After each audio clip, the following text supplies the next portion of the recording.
हे पूर्ण निळभोर पाणी बघा आणि ह्या पाण्यावरून जी हवा चेहऱ्याला लागते ना तिची जाणीव खूप वेगळी असते। जेव्हा विषय सुंदरतेचा येतो ना तर सातपुड्याच्या सुंदरतेसारखा कोणीच नाही। खूप जबरदस्त ब्युटी सातपुड्याची।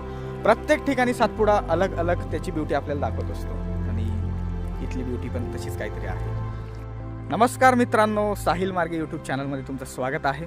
आणि माझ्या चेहऱ्यावरचे एक्सप्रेशन्स बघून थोडंफार कळालं असेल की एका स्पेशल ठिकाणी मी आलो आहे। आम्ही सगळे 4-5 जण आलेत आणि हे स्पेशल ठिकाण कोणतं आहे तर डोमखेडी। आता डोमखेडी नर्मदेच्या किनारी येतं, नंदुरबार जिल्ह्यामध्ये, धडगाव तालुक्यामध्ये। नर्मदेच्या किनारी आम्ही जवळपास 4 ते 5 व्हिडिओ बनवलेले आहेत। भुशा, मणिबेली, त्याच्यानंतर चितखेडी होतं, चिचकाठी होतं, डोमखेडी त्या साईडचं होतं। पण ह्या ठिकाणी आम्ही पहिल्यांदाच आलेलो आहे आणि इथं आल्यानंतर हे जे निळं पाणी दिसतं ना ते अप्रतिम सौंदर्य इथल्या निसर्गाचं ते दाखवत असतं। जेव्हा विषय सुंदरतेचा येतो ना तर सातपुड्याच्या सुंदरतेसारखा कोणीच नाही। खूप जबरदस्त ब्युटी सातपुड्याची। प्रत्येक ठिकाणी सातपुडा अलग अलग त्याची ब्युटी आपल्याला दाखवत असतो आणि इथली ब्युटी पण तशीच काहीतरी आहे। तर आता वाट बघतोय नावची, नाव कशी असेल काय। एक तर आम्हाला चप्पूवाली भेटली, मशीनवाल्या नावची आम्ही वाट बघत आहे। जर नाव आली तर तुम्हाला घेऊन चालतो पुढे। प्लॅन तसा आहे की कवाट जायचा, कवाट MP मध्ये येतं, पण बघू थोडं किस्मत चांगली असली तर नक्कीच आम्हाला नाव भेटेल। बघू शकता तुम्ही, आम्हाला मोटरवाली मोटरने भेटली, मोटरवाली बोटने भेटली आम्ही स्वतःच बोट विकत घेऊन घेतली। सर काय वाटतंय तुम्हाला इथून? आम्ही अर्ध्या तासापासून नावाची वाट बघतो। हे नाव एक भेटली, एक नाव, पण तिला मोटर नाही। आम्ही मोटरवाली नाव मागवली, तुम्ही बघू शकता। गाईज फायनली आपली नाव आलेली आहे आणि आम्ही 5 जण आहेत आणि 2-3 जण आहेत, टोटल 8 जण असतील नावामध्ये। सेफ्टीसाठी 3 जण सेफ्टीसाठी असतात, पेट्रोल असते पेट्रोल। फायनली आमची नैया निघाली आहे। त्याच्या समोर तुम्हाला दिसतंय ते आहे 3च माळ आणि ते इतके उंच डोंगर बघा। ह्या साईडला डोंगर खूप उंच पाहायला भेटतो आपल्याला आणि समोर ते घरं बघू शकतात तुम्ही आणि पूर्ण निळगार पाणी। थोडी माहिती सांगा इथली काय, कशा प्रकारचं इथलं जीवन आहे? आता आपण आहे सध्या डोमखेडी गावामध्ये। आता डोमखेडीहून आपण आता हापेश्वर या ठिकाणी गुजरातच्या मार्गाने चाललेलो आहे। ते पाण्याचे रिफ्लेक्शन बघा तुम्ही, जे सूर्यकिरण पाण्यावरून रिफ्लेक्ट होऊन डायरेक्ट इथे येत आहेत। जबरदस्त दिसतंय ते। आता जंगल। मागच्या वेळेस आम्ही ऑक्टोबर महिन्यात आलो होतो, पण तेव्हा थोडी दाट झाडी होती, हिरवळ होती। आता पूर्ण ओसार पडलेला आहे, तरी पण खूप सुंदर दिसतंय।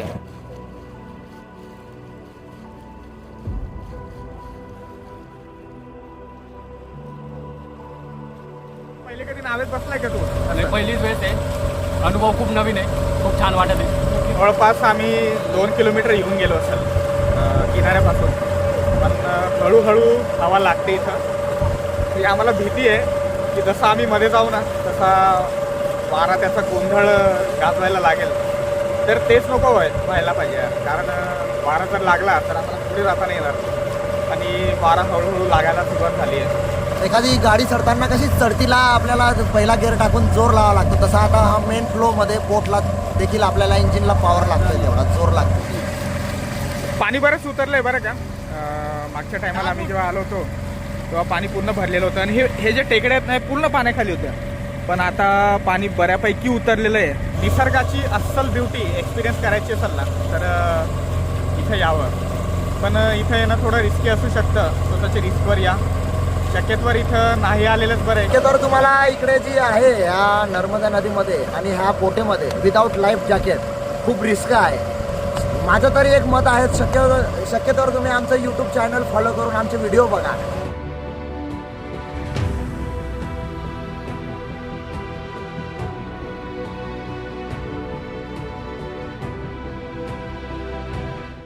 हे जे मार्क्स तुम्हाला दिसत आहेत ना ह्याच्यावरून तुम्ही अंदाज लावा की तुडुंब भरल्यावर पाणी कुठपर्यंत जात असेल। ॲक्च्युली काही पाणी तुम्ही बघतायत ना हे सुरुवातीला नसेल, काही वर्षापूर्वी 25-30 वर्षापूर्वी, पण सरदार सरोवर डॅम बनवला गेला त्याच्यानंतर नर्मदा नदीचं पाणी सातपुड्याच्या पूर्ण पर्वत रांगेमध्ये शिरलं आणि म्हणूनच आपल्याला हे बॅकवॉटरचं पाणी इथं पाहायला भेटतं। ते लोक बघा मस्त नदीच्या किनारी आंघोळ करतायत। इथली लाईफ अशीच यार, लोकांना एक शहरामध्ये लाईफ जगायची सवय आहे, पण असं आयुष्य तुम्ही खूप कमी वेळेस पाहिलं असेल. आणि हे अस्सल डोंगरी जीवन आहे. इथं सुखसुविधा नाही आहेत बिलकुल. इलेक्ट्रिसिटी नाही आहे, जवळ काही हॉस्पिटल्स वगैरे तुम्हाला पाहायला भेटत नाही. जसं मेन फ्लोकडे जातोय ना, हवा थंडगार हवा लागते चेहऱ्याला आणि आपल्याला जाणवतो की आपण नदीच्या मेन फ्लोकडे चाललो आहे. मागच्या वेळेस आम्ही नदी पार नाही करू शकलो होतो, पण ह्यावेळेस नक्कीच पार करू. हे पाणी बघा, जबरदस्त खोल आहे बरं का. आणि त्या साईडने आपल्याला लाटा बघा अशा किंचित त्या हरकतमध्ये आलेल्या आहेत. आमची किस्मत आज चांगली आहे की वारा जास्त नाही आहे, म्हणून इतक्या लाटा पाहायला भेटत नाही. तुम्हाला मजा येते की नाही ते पहिले सांगा. जर मजा येत असेल तर चॅनलला सबस्क्राईब करा सगळ्यात पहिले, कारण आम्ही सातपुड्याच्या अशाच कानाकोपऱ्यामध्ये फिरतो आणि अशा सुंदर जागा तुम्हाला दाखवत असतो. व्हिडिओ आवडला तर नक्कीच लाईक करा आणि ह्या व्हिडिओला शेअर करा.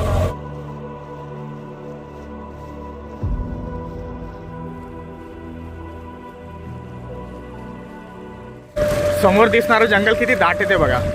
जंगली प्राणी वगैरे कदाचित राहत असतील इथं. आणि मी मागच्या व्हिडिओमध्ये पण बोललो होतो की ही तोरमाळ वाईल्ड लाईफ सेंच्युरी येते आणि त्या साईडला शूलपानेश्वर वाईल्ड लाईफ सेंच्युरी आहे. आम्हाला त्या टेकडीवर जायचं आहे. ताप येतो ॲक्च्युली. आणि सुरुवातीला जेव्हा पाणी जास्ती असतं ना तेव्हा तिथं नाही जाता येत. आता पाणी कमी आहे तर म्हटलं या संधीचा फायदा घेऊ. मी पूर्ण तिथून प्रवास करत आलो आहे आणि ही नाव इथं तर टापूवर चढते आज.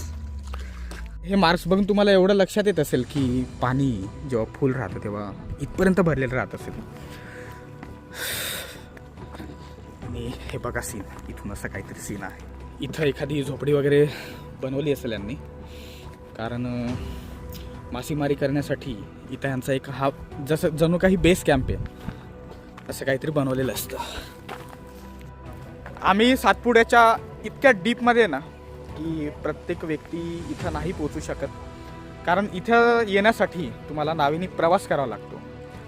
जवळपास आम्ही 20 ते 25 मिनिट नावेमध्ये प्रवास केला आहे आणि नर्मदेच्या मधोमध आहे आम्ही.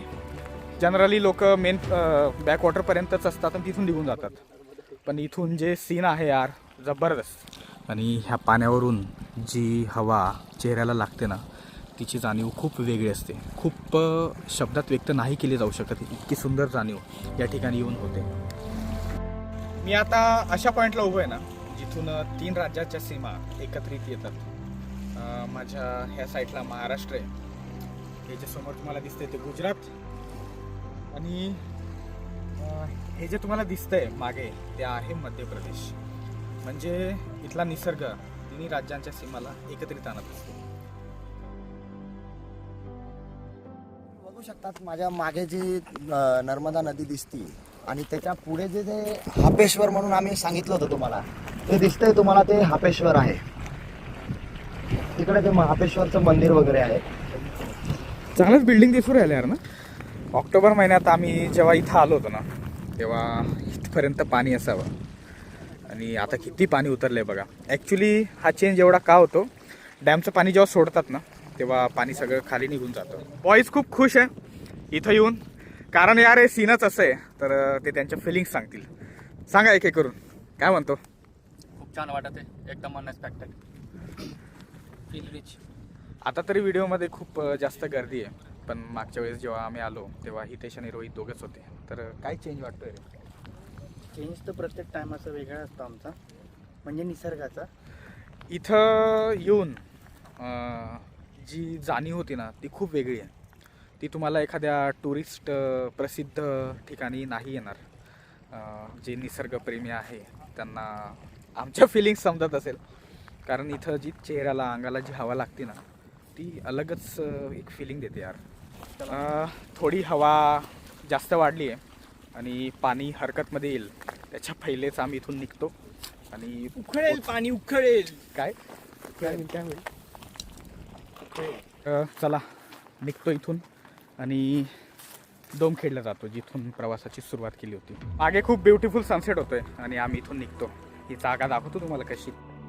हे दगडांचे टेक्स्चर बघा तुम्ही, जेव्हा इथं पाणी राहत असेल तर कसं वाटत असेल. आता इथून आम्हाला जायला लागेल 20 ते 25 मिनटं. नावेचा प्रवास करायचा आहे आणखी. चला.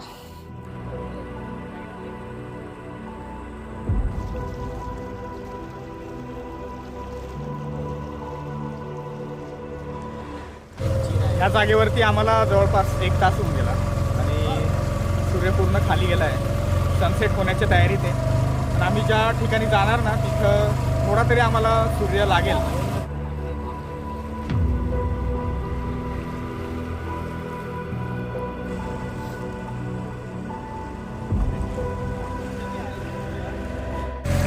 ह्या डोंगराच्या किनाऱ्याचे टेक्स्चर बघा तुम्ही. पाण्याने कशा त्या लाईन्स तयार झालेल्या आहेत.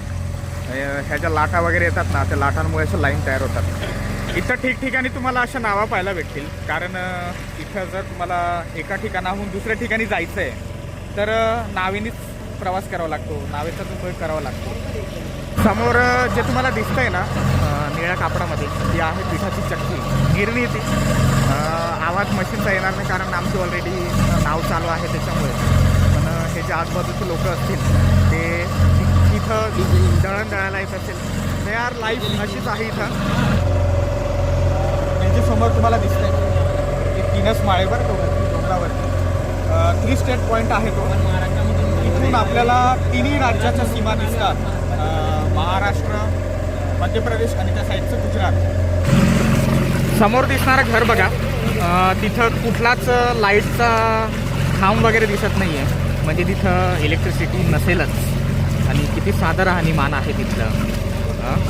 मासेमारीचा व्यवसाय, थोडीफार शेती आणि बस. हा व्हिडिओ बघून तुम्ही असं काही करण्याचा प्रयत्न नका करू. व्हिडिओमध्ये बघूनच तुम्ही ह्या सीनला एन्जॉय करा. कारण इथं येऊन थोडी रिस्क असू शकते. कारण पाणी खोल आहे आणि काही मगरी वगैरे असण्याची पण इथं शक्यता असते. तर स्वतःच्या रिस्कवरती आलं तर ती वेगळी गोष्ट असते. पण प्रत्येकाचा जीव खूप महत्त्वाचा असतो.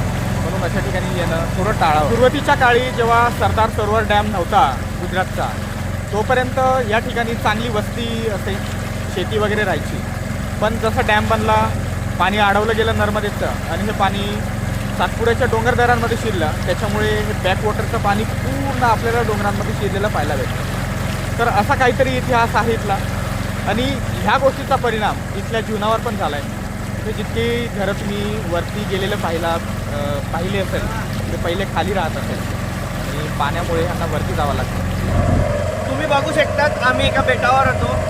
इथं सूर्य डुबून गेलेला होता. पण आम्ही परत त्या साईडला आलो तेव्हा सूर्य आमच्या डोळ्यासमोर आहे. तुम्ही सिनेमॅटिकमध्ये बघा.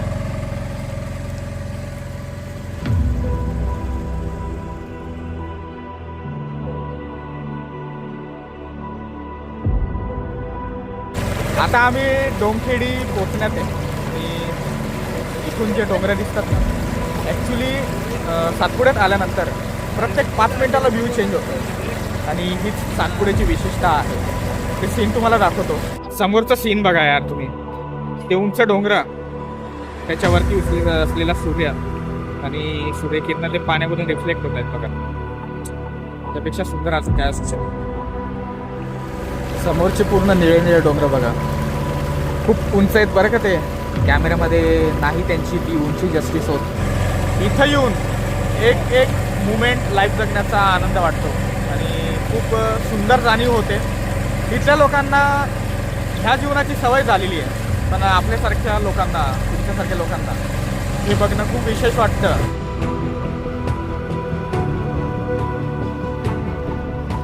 हे जे पाणी आहे नर्मदेचं हे इतकं स्वच्छ आहे ना. तर इथले लोक आहे हे पाणी पिण्यासाठी देखील वापरत असतात. ओके. म्हणजे स्पिरिच्युअल व्हॅल्यू त्याची ना. हे एकदम शुद्ध पाणी आहे.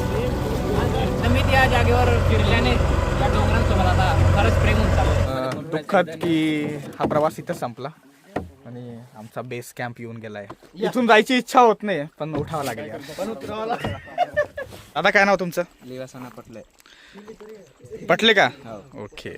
तर दादांनी आम्हाला सुखरूप तिथपर्यंत घेऊन गेले ते आणि सुखरूप आणलं त्याबद्दल तुमचे थँक्यू. तर नेक्स्ट टाईम येऊ आम्ही. आम्हाला घेऊन जायचं. जवळपास 3 ते 4 व्हिडिओ झालेत किंवा त्याच्याहून जास्ती झाले असतील नर्मदेवरचे. आणि त्यापैकीच हा एक खूप स्पेशल व्हिडिओ होता. आपल्याला असं वाटतं की शहरातलं जीवन खूप चांगलं असतं असेल ते, पण अस्सल जर लाईफ तुम्हाला बघायची असेल तर इथलं जीवन खूप वेगळं आहे. साधं आहे, सिंपल आहे, सुखसुविधा नाही इथं. आणि इथले लोक मासेमारी, शेती हाच व्यवसाय करून स्वतःचा उदरनिर्वाह काढत असतात. तर हा व्हिडिओ कसा वाटला नक्कीच कमेंट करा, व्हिडिओला शेअर करा आणि चॅनलला सबस्क्राईब करा. तोपर्यंत काळजी घ्या आणि चांगलं प्रोडक्टिव्ह काम करत राहा.